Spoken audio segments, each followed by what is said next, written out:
Hi guys, I'm going to show you how to make a tincture out of St. John's wort, and that is an antidepressant for panic attacks, anxiety, depression, even helps with post-traumatic stress disorder. This has been an antidepressant that's been around for hundreds of years. So I just got some today. I'm going to cut as many of the flower tops off as I can. The leaf and the stem is good too, but the potency is in the flower. So I'm going to take as many flower tops as I can. I'm using a wet herb, not dried, for this because I'm making a tincture. And tinctures are made with 100 proof alcohol. Alcohol has a water base in it, so it can be a wet herb.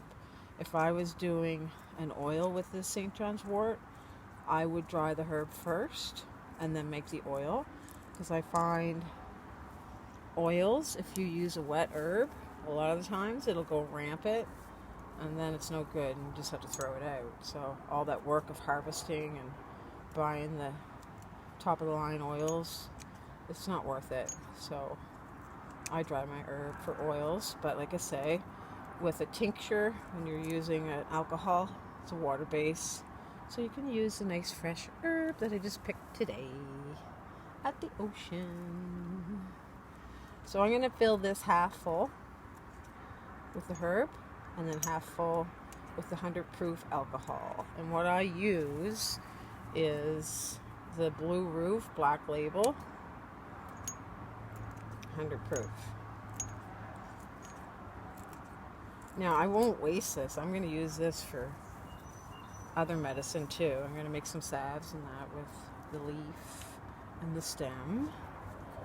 But in this tincture, I just want the flower for today. But a lot of tinctures I would cut all the way up to there. But this is going to be a real strong one, all flowers. So that's about half, maybe a little bit more. Just picked these a couple hours ago and they're really starting to wilt. They wilt fast, but I like them to wilt just a small amount for tinctures.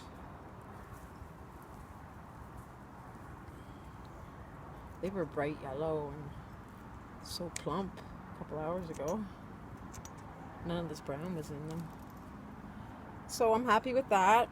And I'm going to take my 100 proof vodka, Blue Roof, the Black Label.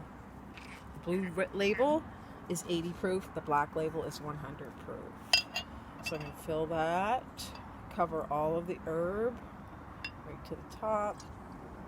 I'm going to set that there because this is a screen that I'm on and I don't want it to spill. So there it is, guys. I'm going to push it down a little bit, get any air bubbles out. I've got the alcohol right to the top there.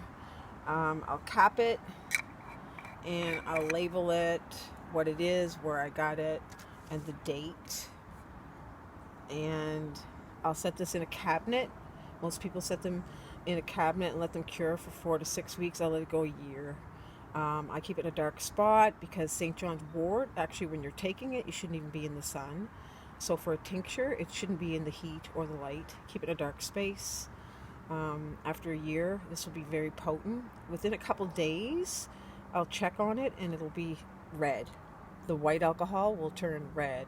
And after so many months, it'll be a bright ruby red. So I want to show you something so you can identify the St. John's wort. When you find it, it has 5 petals on it. It's hard to tell right now because they're a little wilted, but it's 5 petals with like a burst in the middle. And how you would know it was St. John's wort, you would take one of the little buds, and excuse my fingernails, they're really bad because I was harvesting all day, but you would squeeze the little bud, and then that would come out.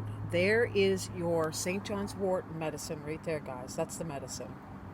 Amazing. So I find when I let them wilt for a little bit, the St. John's wort really pulls into the flower, and then I immediately make a tincture. Like if I had to squeeze that little bud when it was still like in the ground and it wasn't cut, a little bit of the redness would come out. But where I let it wilt a little bit, well, I'll show you here. Nothing on my fingers, just a lot of dirt. Watch.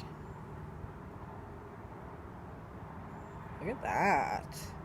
That's how you identify St. John's wort right there. So happy tincturing, guys.